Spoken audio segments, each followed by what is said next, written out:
of chaplaincy in shaping the consciousness of future generations and students. Professor Anthony Reddie is the director of the Oxford Centre for Religion and Culture in Regent's Park College in the University of Oxford. He is also an extraordinary professor for theological ethics and a research fellow with the University of South Africa. He is the first black person to get an A rating in theology and religious studies in the South African National Research Foundation. This designation means that he is a leading international researcher. He is a prolific author of books, articles and chapters in edited books. He is the editor of Black Theology, an international journal, a recipient of the Archbishop of Canterbury's 2020 Lambeth Norfolk Award for Education and Scholarship, given for exceptional and sustained contribution to black theology in Britain and beyond. We are now curious and interested, listening to your keynote, Colonial Legacies, Brexit and Anti-Racism. Please.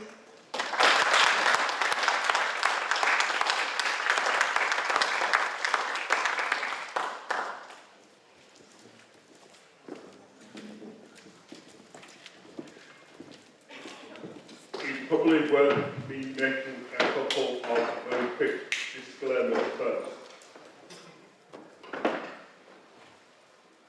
So first is, I did intend to do a very, very jazzy PowerPoint presentation. But I'll be honest with you, I kind of ran out of time and I just, if I'm honest with you, I just couldn't be bothered. Yeah, I just kind of put it out there. I thought, you know,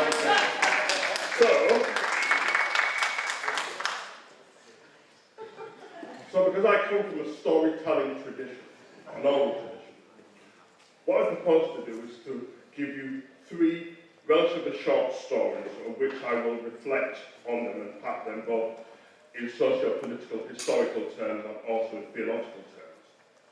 And then link that to the broad question around Brexit, nationalism, popularism and anti-racism, particularly as it applies to chaplaincy, given we're at a chaplaincy conference that I hope to do in the next 40 minutes or so.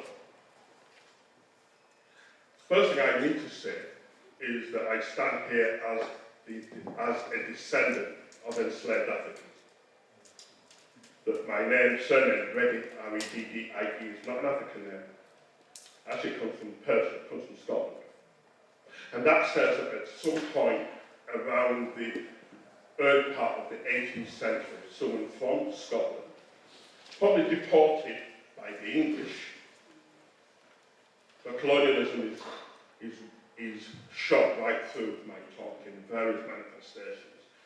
But someone probably deported from Scotland, ends up in the Caribbean, leaves as someone who is a dispossessed person under the aegis of empires, but turns up in the so-called New World as a privileged white body, and buys and owns another human being of African descent, probably one of my descendants.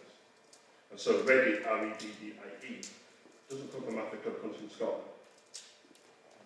Hold that thought in your mind, because to understand Brexit and to understand all the push that has been within that is to understand the relationship of race and class. I'll get to class a little bit later, around how those have framed this particular moment of populism and nationalism, which our present Prime Minister in this country is riding shamelessly. In the book, I said, which is still my most popular tweet, by the way, that Brexit is the shingles for the chicken pox of empire. Brexit is the shingles for the chicken pox of empire. I got chicken pox when I was 7 years old. It happened just before Christmas, which made for a very miserable Christmas. I'm the eldest of 4 children, so I caught it from a friend at school. I passed on to the rest of the family. We were in poverty for the whole of Christmas. No parties, no presents, nothing. But it passed. And I, like most people who had chicken pox as a kid, figured that I'd been cured, that this thing had gone forever. And then, about 7, 8 years ago, a particularly stressful time in my life. At the time, I suddenly woke up with this searing pain at the back, on my back and my side, covered with some very, very painful boils. So I go to my doctor, and the doctor says, Anthony, you have shingles. I heard it, I didn't know what it was, and I said, so what is it? They said, well, basically, he said, like, you had chicken pox as a child, didn't you? And the thing was, it was so long ago that I could barely remember it. I could barely remember it, but I thought, yeah, I did have, why? He said, well, the chicken pox never went away, it just was incubated in your body. And at a time of stress, it came back as adult shingles. What Brexit has been for us has been what Paul Gilroy, a noted black academic in Britain, calls post-imperial melancholy. Post-imperial melancholy. There was a time when Britain had the largest empire the world's ever seen. So, a nation that's only 44,000 square miles, for those of you who come from America, Texas is bigger than Britain. But yet, a place of 44,000 square miles controls a quarter of the world. All those bits in pink on maps and globes of a certain vintage. And basically, that shape of empire, which I'll explain in a moment in these 3 stories, helps to shape parts of the national identity of what is the British. That built into our self-understanding, I say we, because this is a Yorkshire accent, I come from God's own county of West Yorkshire. Actually, more specific, God himself, or herself, actually, comes from Bradford, in particular. So Bradford, Bradford. Still a Yorkshire accent. So I'm caught up in this dynamic. So don't hear what I'm saying as a condemnation of something that's out there in a kind of abstract existential form. It's something that is part and parcel of something I'm caught into at the same time. That's one of the things that was shown in the Brexit vote, that people who only spoke one language, English, were more likely to vote to leave than people who spoke a number of languages. I'm one of those lazy English nationalists who spent 9 years learning French at school. And at the end of it was as bad as when I ended as when I started.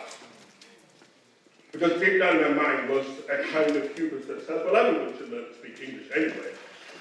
So why should I learn this French nonsense? So although I'm critiquing it, this phenomenon, the truth is I'm caught up in it at the same time. There is a sense of British general, but particularly English exceptionalism, and a notion of manifest destiny that comes from empire. And the empire is underpinned by Christian theology. If you read a lot of the missionary work in the 19th and early 20th century, many writers would have said, clearly God loves the British more than anyone else, or else he would not have given us this empire. This empire is proof positive of this sense of British superiority. I still remember before the last European elections, the last in 2 senses, the last in terms of the last thing we did, and it may well be, unless we rejoin the last elections, we will contest to be part of the European Union. And I remember someone from the Brexit Party who was standing on a platform of ensuring that Brexit would go through, standing on the hustings and saying, well, let's just get Brexit done. We've beaten the Germans twice before. We can do it again. And those of us on the kind of liberal, more progressive wing were sitting there thinking, well, firstly, I wasn't aware that we were still at war with anyone. Certainly not the Germans. And really, I mean, so our political science gets reduced to we beat them twice before, so we can do it again. But for many people, that was the hubris of Brexit. It was a return to the halcyon days of Churchillian England, World War II. But all that's kind of abstract. So let me start with the first of these three stories very quickly. First story goes back to America and the Caribbean, circa 1776. So America, these colonies fight for independence. And they win. Much against the odds, but they win. So much so that many British families living in America decide to leave the US and to go to the Caribbean in order to remain under British jurisdiction, to remain under the power of the Crown. And so a particular family, whose name I won't mention because I'm quite frankly not interested in them, a white family who owns slaves, they leave America and they go to the island of Jamaica in the Caribbean. And amongst the household of the people that bring are a number of enslaved Africans, and one of them includes a man called George Lyle. And George Lyle, in Jamaica, on the western side, in the parish of Westmoreland, which is next door to the parish of Hanover, where my father was born. He quickly realises the sense of paradox, of what it means to be an enslaved person, forced to go to the church owned by your slave master, in which the teachings of Jesus are about equality, but equality under the whip and the lash, as you're an enslaved person. And he quickly realises that this is a ridiculous dialectic, that there's no sense of being a believer in the church that is underpinned by an ideology that affirms slavery, in which you are in bondage. So he decides to form his own church. How many people in this room are Baptists? So the righteous one. Part of the power of the Baptist tradition is that each congregation is independent, has no sense of oversight. And this was key for George Lyle, because he knew that if he was in a tradition that needed oversight would come from a white person who would impose on him all the very things that he was trying to overthrow in terms of creating a church that would create a space of freedom for enslaved African people. So Lyle forms the Ethiopian Baptist Church, a church run by enslaved people for enslaved people. Forms the church in 1782. And for the next 20, 30 years, this church operates as an independent church. It's on the perimeters of slave plantations. The people meet by themselves, enslaved people meet by themselves. They have their own governance, they have a rudimentary liturgy. Lyle, we have no records of his preaching, but contemporary oral tradition says that he was a powerful evangelical preacher. And his preaching is a nascent form of black liberation theology. It is a belief that under the guise of the teachings of Jesus Christ is equality for all people. In Galatians 3:28, within the Christian tradition, it says, in Christ, in the association of being together, there is no slave or free, Jew or Gentile, male or female. That, for him, was a key teaching of the push for equality. But here's the thing, slavery was never predicated on the basis of enslaved people being equal. And so after a period, particularly after the Haitian Revolution, 1791 to 1804, that gives rise to the first black independent nation in the West, in which Toussaint Louverture and a number of compatriots, they use the opportunity of a semi-independent form of religious identity as the means of effecting their own liberation. Once this happens, slave owners are not interested in seeing Africans meet independently in order to worship God, lest revolution break out within the Caribbean islands, just as it's done within the island of Haiti or Hispaniola.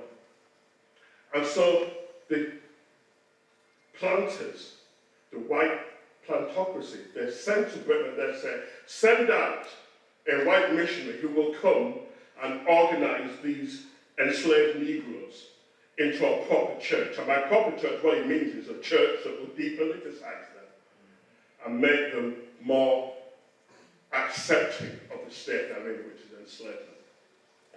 So in 1814, a guy called John Rowe travels from Bristol, a white man, to the Caribbean and founds the official Baptist church. And it seems interesting to this day that the anniversary of the Baptist work isn't George Lyon,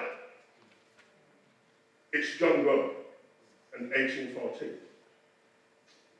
And so my many Baptist friends in Jamaica, which is where my parents are from, I said to them, why on earth are you still celebrating what the white man brought when there was an enslaved African for 30 years ran an independent church that is the forerunner of your own push for independence? Jamaica finally broke free of the British Empire in 1962, 6th of August.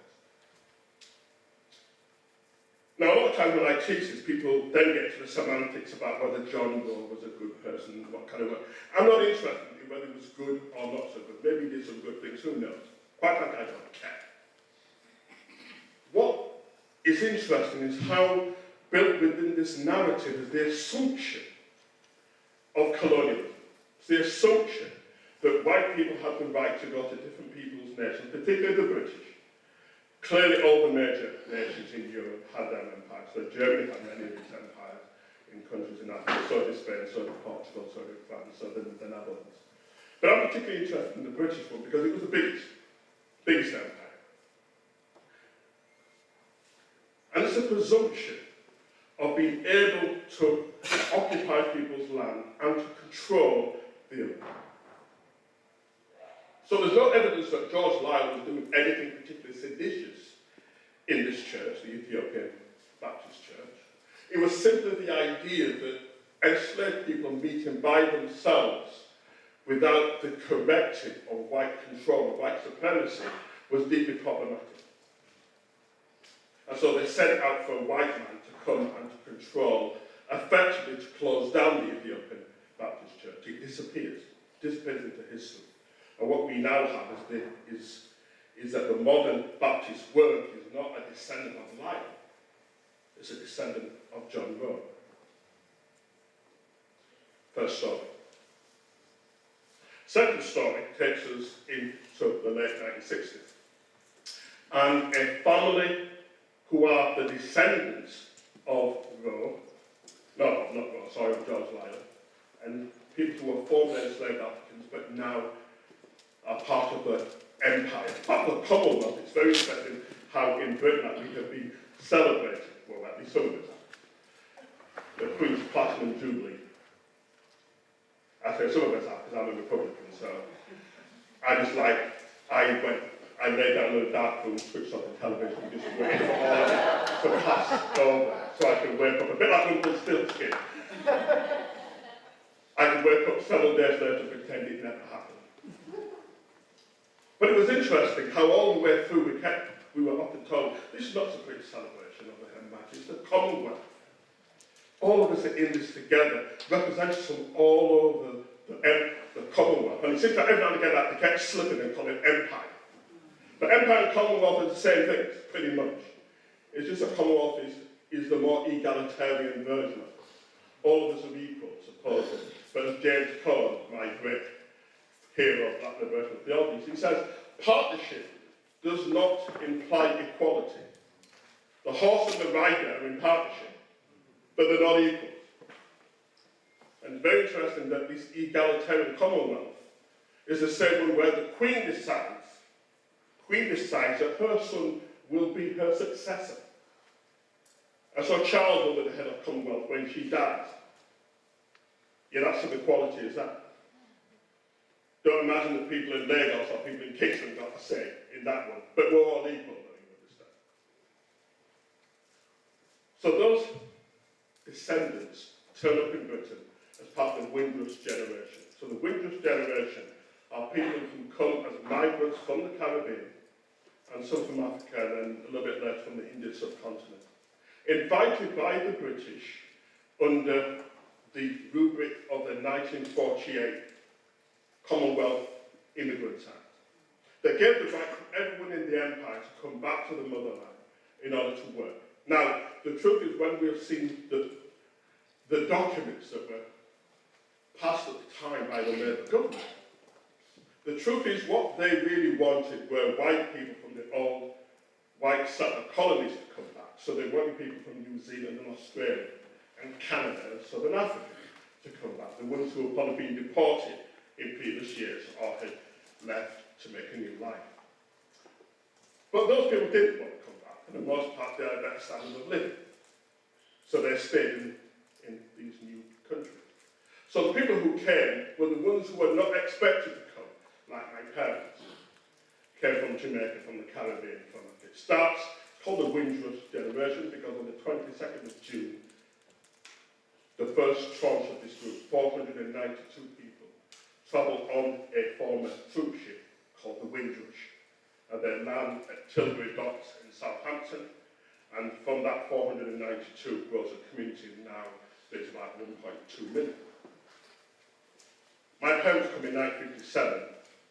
I start school in 1969. I'm born in 1964, so I'm the eldest of their 4 children. So I'm the social guinea pig, as most oldest children of migrants are. So none of their children had ever gone to school before, so I think it's the 3rd of September 1969, my mother brings me to the gates of Usher Street Primary School in Bradford. Into this day, I can't work out why you would have a group of children stood in a playground in Yorkshire in the dead of winter, wearing short pants. Go figure. It's always the same in our short pants, freezing our ass off because it's cold in Bradford in the autumn and winter. So we all stood there, and it's at that point I realised that I'm a problem.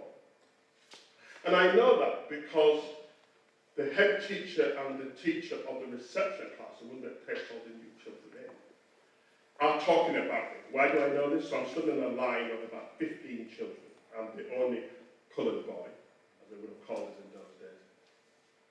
And the head teacher and the reception teacher, they're talking to each other, and then they look at me, and they continue talking, and they look at me again, talking. I'm sitting there thinking, clearly this is about me. Because I don't see them looking at any other child. They're only looking at me. And eventually, all the white kids go in one direction, they take me in another direction. And they take me to what was then called an immigration centre. And immigration centres were set up by the Labour government.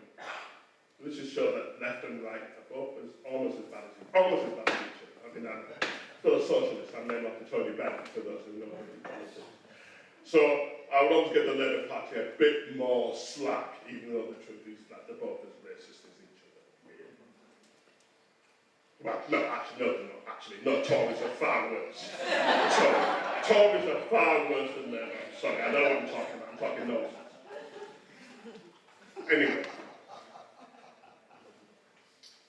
So I'm in this immigration centre. And the truth is I really don't remember much of it. I'm only 4 years old. But I remember the stories that my mother used to tell me about the fact that at the end of the day, when she collected from school, she was always struck by, it seemed to be a place that wasn't very progressive, but they seemed to spend a lot of time asking me questions to which I already knew the answer. Like, could I spell my name? Did I know where I was? Did I understand what it meant to be in Bradford?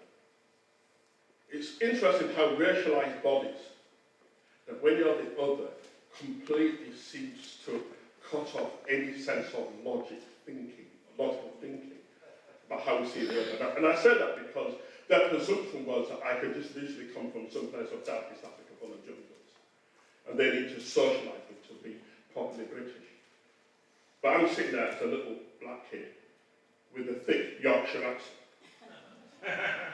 Clearly the accent doesn't tip them off that maybe I don't come from someplace far off. Because the truth is I was born in a hospital in Bradford St Luke's Hospital. And at that point, age 4, I'd probably never even left the city. Immigration centres were set up on the presumption that children from the empire or the descendants of these enslaved people from and endangered people from Africa and Asia needed to be taught something that white people kind of instinctively just knew off by heart. And a legacy of that is our current policies around citizenship, where in order to become a citizen, you have to pass the test that most white people born in Britain could not pass if they had to take it. Because again, as I'll quickly say, that what underpins Brexit is this sense of white entitlement and exceptionalism that privileges particular bodies and disadvantages others, even when those bodies are born in Britain and sound like how I sound. I shall have a Yorkshire accent. Finally, last story very quickly. The week before the Brexit vote, I'm in Bradford. I'm back to give a talk. I think there's probably someone in this room who would probably invite me. Probably Chris Hosen probably invited me to come back to Bradford. I can't remember the occasion, but I was invited back as the old boy done well from East Bowling. And so I come back and I give a talk. And the night after, well, the evening after I've given the talk, I'm hanging out with some of my old school friends. And the truth is, this is a really deeply uncomfortable experience, because although in my head I still like to think I'm Anthony Reddie, man of the people, Anthony Reddie, man of the left, who is still part of the working class proletariat. The truth is, I left that a long time ago when I went to university. It's a bit hard to pull off the role of a working class hero when you're a lecturer in Oxford University. It's quite scant, to be honest. But here I am with friends who have never left because they didn't go to university like me. These are mainly white working class guys. These are not racist, these are not terrible people, but all of them voted for Brexit. So it's a very uncomfortable conversation because I'm on a different side of the political line. I'm trying to be one of them, so when they all go around, I say, yes, I'll take a pint of bitter, please. Even though in my head I really want a glass of red wine. Because that's what I drink these days. That's my typical choices. You know, I'm a nice Merlot, really, kind of. But I know that's not going to go down well in this particular part of East Bowling. So I desperately want to belong, but I know I don't anymore. And there's a class divide. All of them are voting for Brexit. Even though, and they're not stupid, they know that in doing so, it will disadvantage them. But they still do it because they say, you know, the establishment, however you define it, has never cared about us. It's never cared about us irrespective of whether it's been a Labour government or a Tory government. They've never cared about us, and we know that the disinformation about immigrants taking our jobs is not true, because in the room, in the bar, it's lots of Asian friends who have also gone to Bradford. So this is a very multicultural group. What they have in common is that they are disenfranchised, marginalised, working class people. And it's interesting, and again, if you break down the Brexit vote, the people who have travelled, who have a sense of being part of something bigger, vote to remain. People who have been particularly stuck in poorer, disadvantaged, economically deprived areas were more likely to vote to leave. And one of our great writers, Gary Young, a black journalist on the left, says this. He says, not everyone who voted for Brexit was a racist, but every racist did vote for Brexit. So our challenge, thinking of those three stories, is firstly, how do we deconstruct our history when we have tried to wipe the legacy of colonialism out of our history books? The empire and colonialism is often the elephant in the room. We talk about why we're such a plural society, and certainly we know that one of the pushes for Brexit was this anxiety around how we live with different, particularly in large cities like Bradford, where I'm from. Yet we don't talk about empire. Years ago, when I was an undergraduate, I had a large poster in my study room that was created by the Anti-Racist Alliance, that was an anti-fascist, multicultural, multi-ethnic group committed to fighting racism and fascism in the 1970s and 1980s. And the poster was a picture of Brixton High Road. If you know South London, that's what is often thought of being the kind of black capital. That 60% of black people in Britain live in London, and about 40% of that 6% live south of the river, and a lot live in places like Brixton, and Stockwell, and Camberwell. And on this picture was a picture of Brixton High Road, where it seems that the whole of the Commonwealth is walking up and down this street in London. And the picture's taken sometime in the mid-70s. And the caption on the poster says, "We are here because you were there. We are here because you were there. You don't have mass immigration unless you have empire that invades and control people's countries in the first place. And then invites them to come in order to do the jobs that white people don't want to do. Then you discriminate against them and say, why are they here when you invite them in the first place? On the back of an empire and colonialism that you don't want to talk about. So the first thing you have to do is to talk about empire. It is complex. Not everything about empire is bad. Although most of it is, let's be honest. But it is a part of British history that we cannot ignore. Now, I don't expect you as chaplains to get into, well, okay, come in, students, let's sit down and talk about empire. Well, that's not really how it works. But actually how it does work is how do we hear the narratives and the stories of people who come onto our campus from a multiplicity of backgrounds and contexts. That Emmanuel Larcher, one of my favourite writers and a friend of mine, he is a Ghanaian pastoral theologian, worked in Britain for many years before the power of the mighty dollar dragged him stateside to America. In his book, In Living Colour, and the subtitle is Intercultural Approaches to Pastoral Theology and Pastoral Care. In that book, he talks about people living with the root and roots, R-O-O-T and R-O-U-T-E. And he says, every one of us has to handle this dialectic between the root, R-O-O-T, the places where we come from, the places that shape us, the places that give us a sense of identity because we have learned particular values and particular ways of being from that which we've inherited from others. And that inheritance is always mixed. Some of it is good and some of it is not so good. It's never perfect. All our root, R-O-O-T, is often forms of contestation. But alongside that, it says, is the R-O-U-T-E root.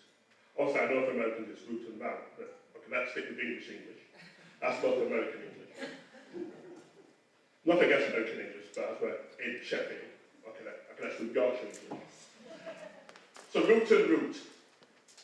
R-O-U-T-E, says Lartin, are the metaphorical and sometimes physical, literal journeys that we take,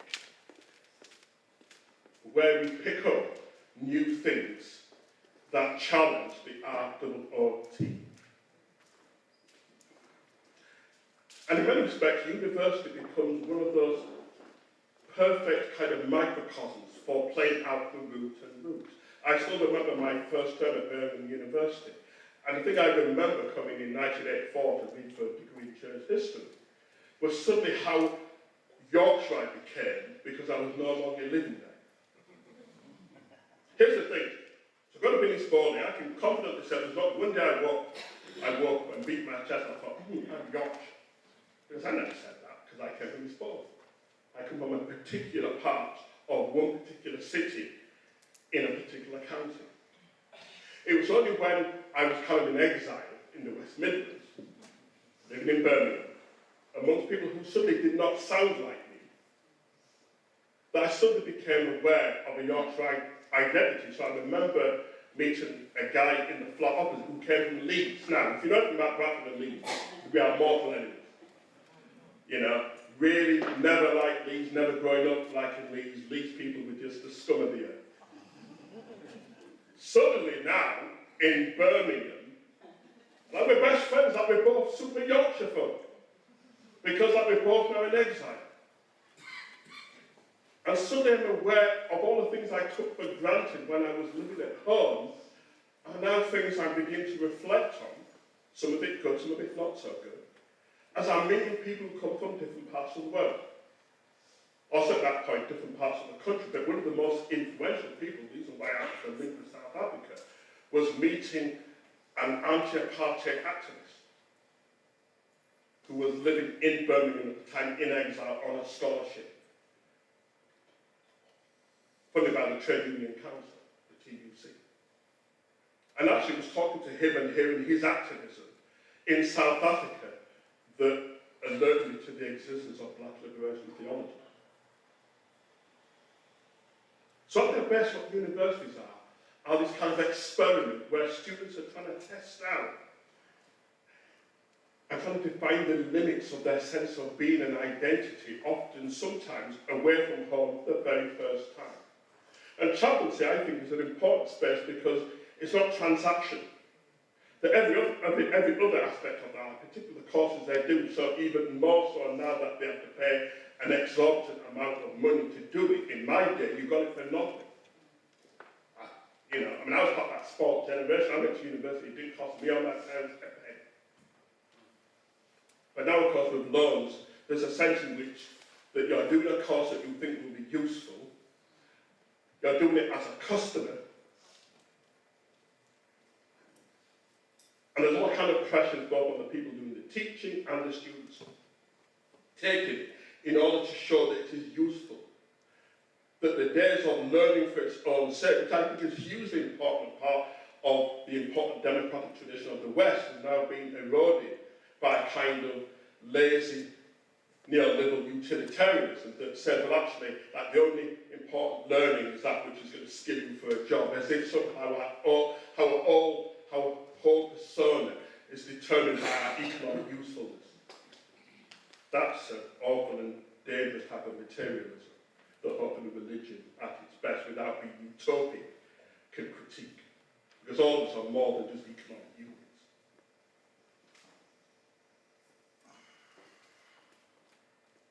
So anti-racism, it didn't have to be schematic, it didn't have to be, let's sit down and create courses in chaplaincy that will sensitize people to empire, although there are worse than that one can do with that.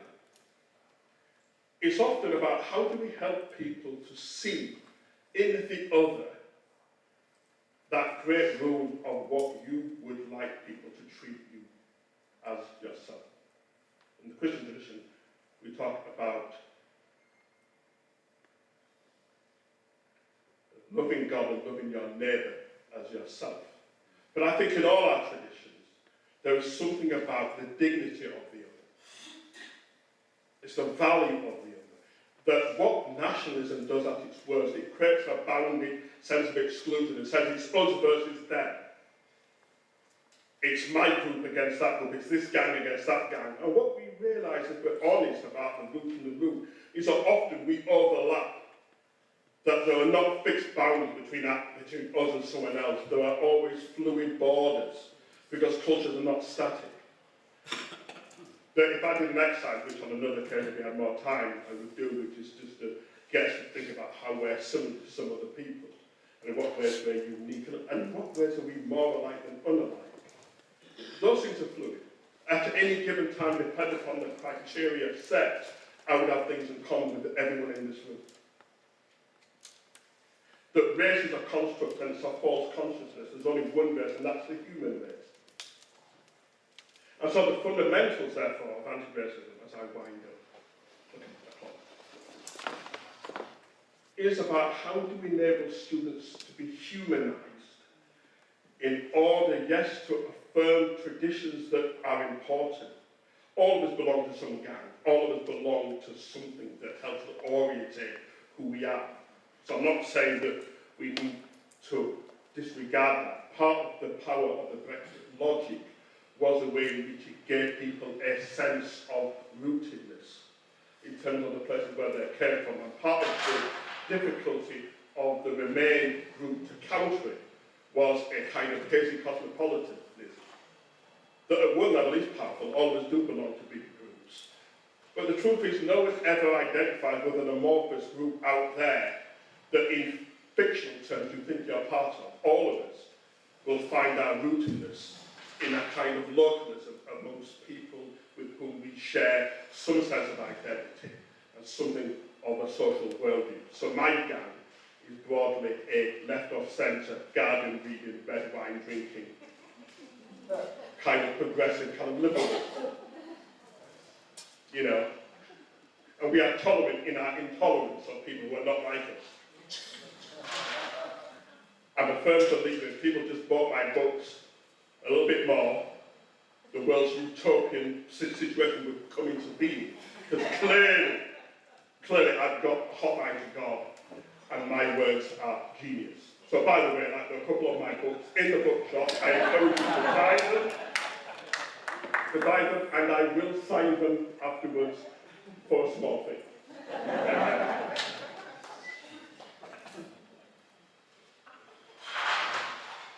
The significance of chaplaincy, I think, cannot be understood.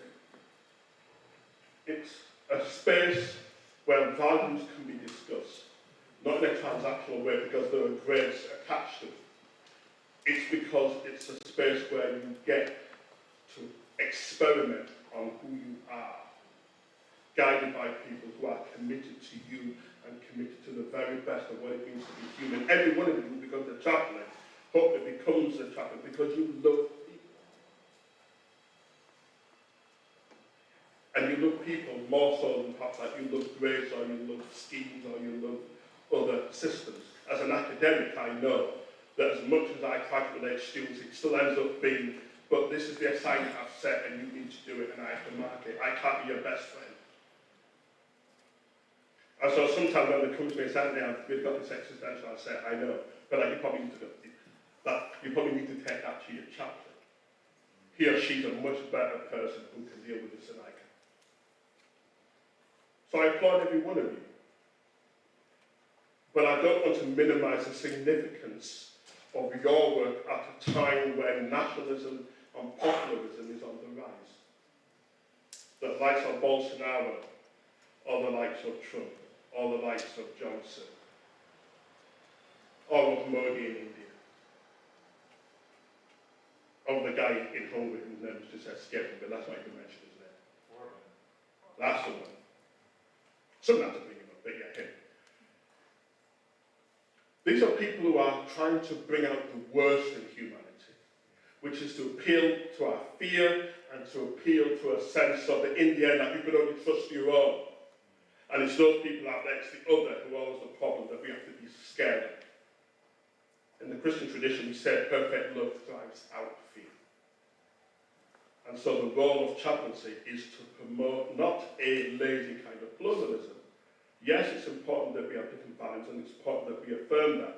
And it's important that we challenge one another, but we challenge each other in love. We challenge each other in respect. Final two words from two of my enduring heroes, which part cliches, but cliches not untrue, it's just overused, but it's still fundamentally true at some time. First from Dr. Martin Luther King Jr., who says, the arc of the moral universe is long, but it bends towards justice.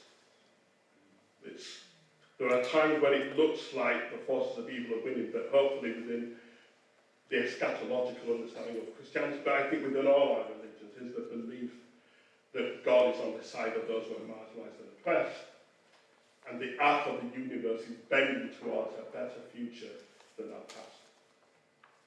But finally, final word for me actually always goes to James Baldwin, who says this. He says, not everything that is faced can be changed, but nothing can ever be changed until it is faced. And therefore what our chaplaincies have to try and do is to help our young people to face up to the legacies of slavery and empire, in order that by deconstructing it and taking away its corrosive power, there is a more egalitarian future for all of us. Thank you.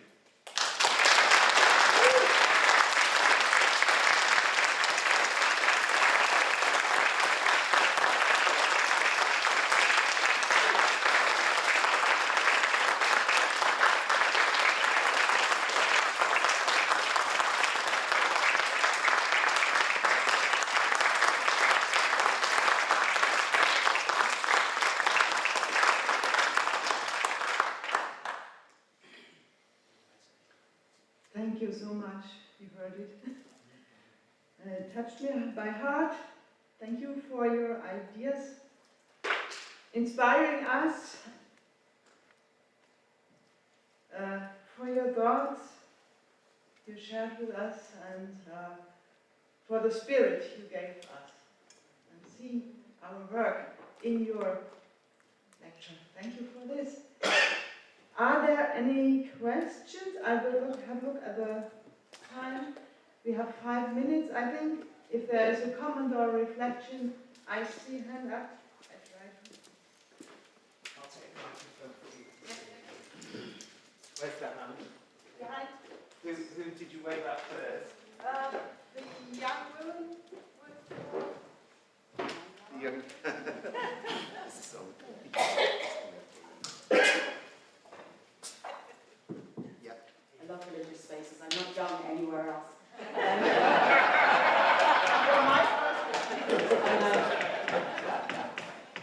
I'm Kate. I use she, her pronouns, and I work just up the hill from you in Oxford. You said at the end that the populists are stoking fear, which is self-evident.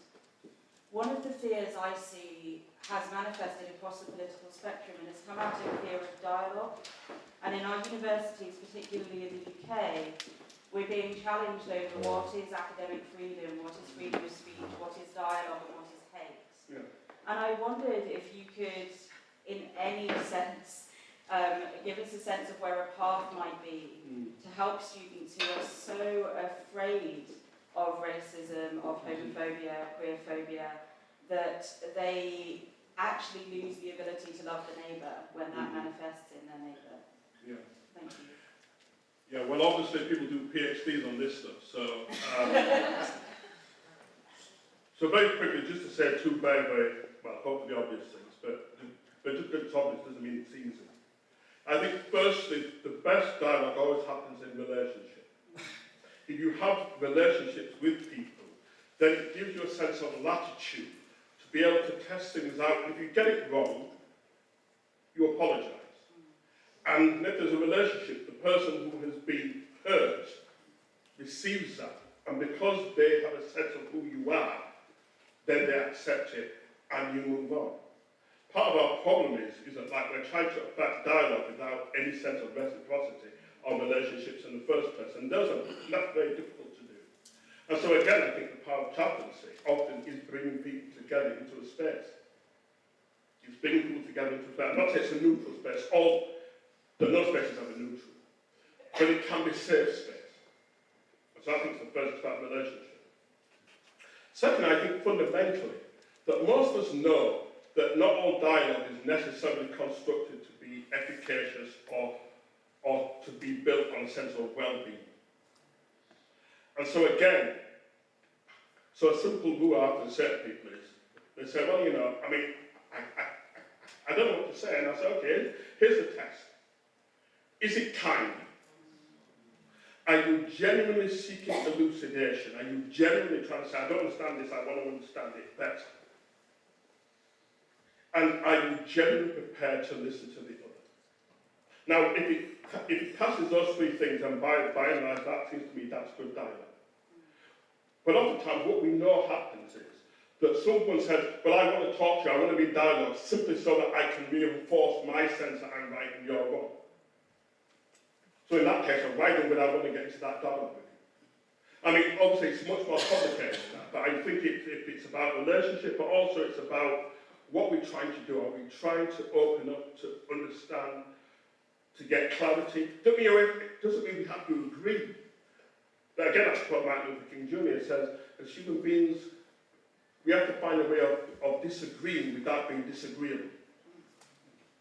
And somehow, so how do we do that on campus, on our campuses? One more. Thank you so much. I've got so much to think about. I was wondering about kind of the posturing of chaplaincy. So I think, is there something about who holds the power? I inherited a chaplaincy service, which I would say within the confines of this room and probably live streamed, was very much about people come to us on our terms. Is there something about going to where people are that kind of disrupts that holding of power in a way that's useful around anti-racism and kind of the conversation about colonialism? Yeah, absolutely, yeah. Certainly, I think going to where people are and finding other spaces, other safe spaces is important. But also, I think I'm going to say this about, as I said, no space is neutral, that having power isn't necessarily always a bad thing. It's about what we do with the power that's important. So I would rather someone say, I know I have power. Therefore, how do I use it in a beneficial and a creative way, rather than trying to pretend that you don't? Clearly, there are existing power relationships, as I said, space is never neutral, how it's constituted, what are the norms of it, who polices it, are never neutral. Therefore, when students come into it, I think the first thing, to be honest, is to be clear about what are the nature of that engagement, what are the parameters of it, what are some of the values of it. Honesty and transparency doesn't solve everything, but it goes a long way to helping to build trust and mutuality. And then once you're clear about that, then you can then enter into how do you negotiate with the people with whom you are working. Sometimes that can help them like to deconstruct and to challenge some of those existing power situations. But to go back to the quote from Baldwin, you can't do that until you face the honesty around what are the power relationships in the first place.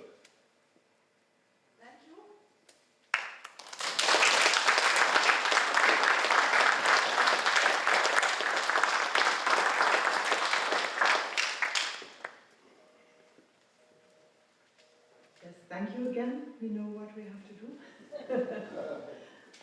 Now we have our. Please. Can I personally say thank you very much as well, Anthony, for spending so long with us this week, coming. Well, as Anthony travelled to Sheffield, we were actually listening to Anthony being with Podrigo Tuama in that second keynote on Monday night. So you were on the train coming to us while you were also talking in this room. You shared so many important things this morning, and you are joining our panel this evening at 6 o'clock alongside some other of our keynotes and other speakers. So we look forward to hearing more from you, and we're so glad you're here to the end of the week. This is over to Gunter Stearns now as the chair of the IACHE board. I think you've probably got a couple of minutes for a comfort break. If you didn't find that there's loos up there just behind, then look now. Gunter, you'll see, has got some flip charts up there, but also if you look on the conference WhatsApp, you'll find that there's a Jamboard, so if you don't want to even use any paper at all, you could just put your post-its up on the link to a Jamboard on the app. I don't know if I see Gunter yet, so over to you. 2 minute break, yeah. Gunter isn't going to move for 2 minutes, so you can move for 2 minutes. If somebody can